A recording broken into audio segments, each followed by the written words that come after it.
I said this was the last one, but there's one thing that it did my heart. C.K Akonnor.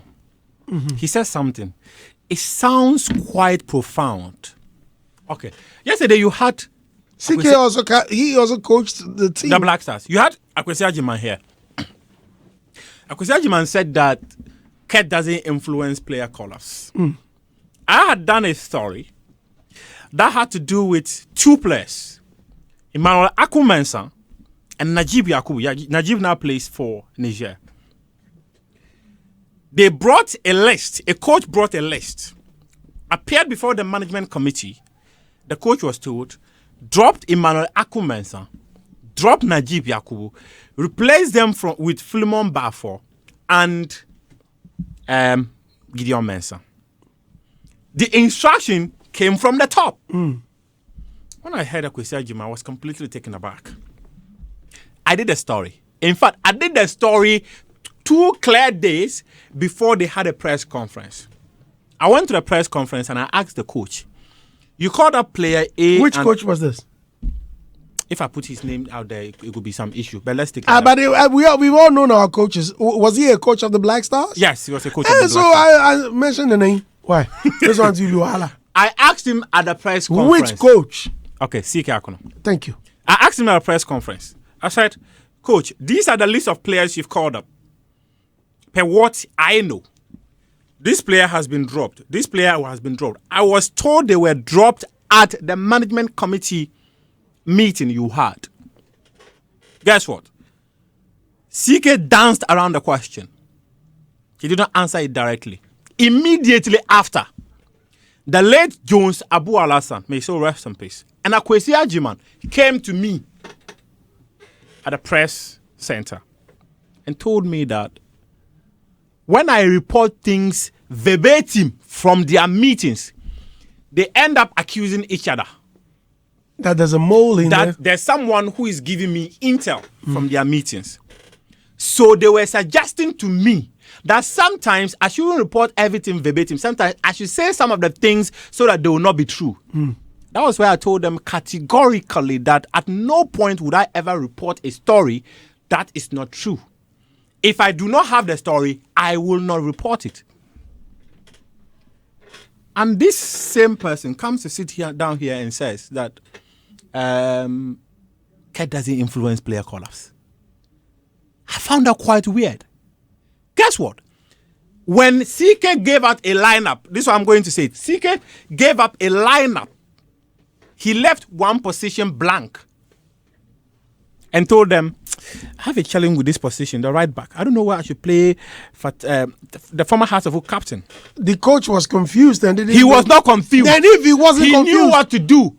But because they said he should call up a Kurt Okraku player, call Philemon Bafo, he told them, this right back, I want you to help me fix a player in that position. In the Black Stars? In the Black Stars. And someone would tell me, Kurt doesn't influence player call-ups. I found those things quite weird and absurd. These are not things they can deny. They are facts.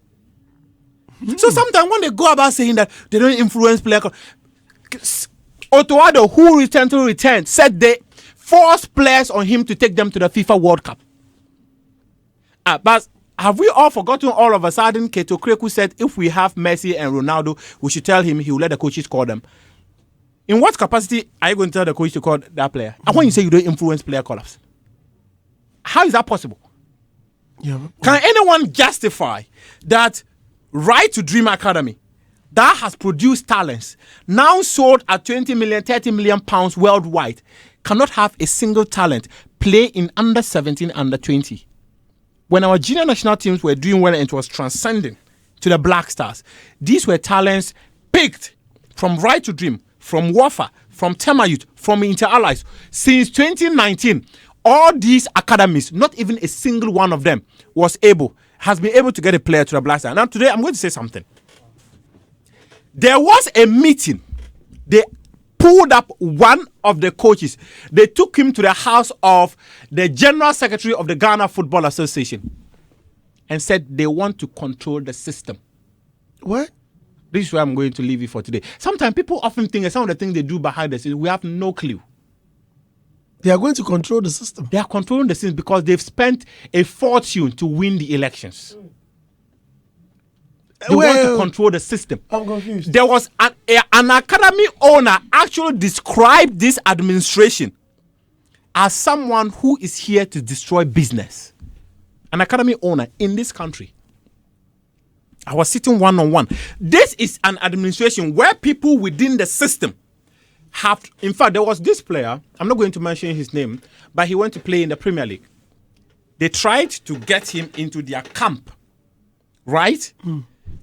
For them to manage him. When you say they, who are they? The football industry. So it doesn't confuse the listener. No, it should confuse people. The football industry, those who are in charge, they try to get this player to come under their agency to be managed. Guess what the player did? He arranged a meeting with his boss in London. They were seated there when his boss walked in and told them, you want to take my player and put him under your management? That's what you want to do? Not my player. Is this guy... That boy, if you don't want him to play for the national team, he will never play. In fact, they took our under-20 to Egypt. They were telling talents, if you don't come and play for our agency, you will never be called up to the national team again. And sometimes, I find it quite weird that many people know these things and they've allowed it to fester for so long. For me, I'm alien to all the things you're saying. There is a reason why, if Kurt Okraku says I'm lying, he can come out. There's a reason why the Minister of Youth and Sports, Mustapha Ussif, called C.K Akonnor, and took them to his office for a meeting, 3-man meeting, and told him, Kurt, allow the coach to do his job. There was a reason why that meeting was held. Anyone can go on my journal online. I wrote that story. What was the reason? The reason? Since it's out there, I mean, it's public knowledge. I mean, whoever may have read the story knows that, this is what... The facts are that it was believed, and as I mentioned earlier, they were dictating to the coach who should be played for the national team. They? Who are they? Stop saying they. The leadership of football. Okay. The leadership of football are many.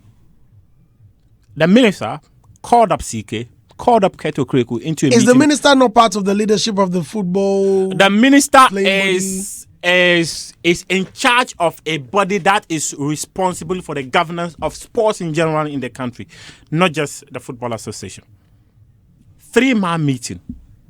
He told them, Kurt, concentrate on your football. CK, concentrate on your coaching. There's a reason why that meeting was held. And was there any this improvement afterwards? This failure, it has been coming. It has always been coming. When Milovan Rivers said Ghana football needs surgery, many people didn't understand it. Ghana football needs surgery.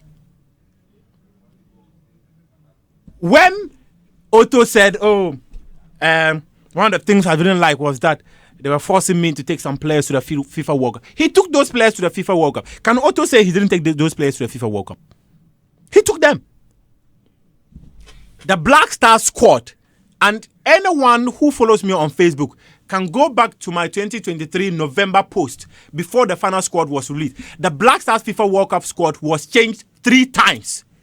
And funny enough, every single change they had or they made, I had it. Every single change they made, I had it. Okay. Very interesting, Mufti. Thank you very much for coming. Listeners, Ghana we did.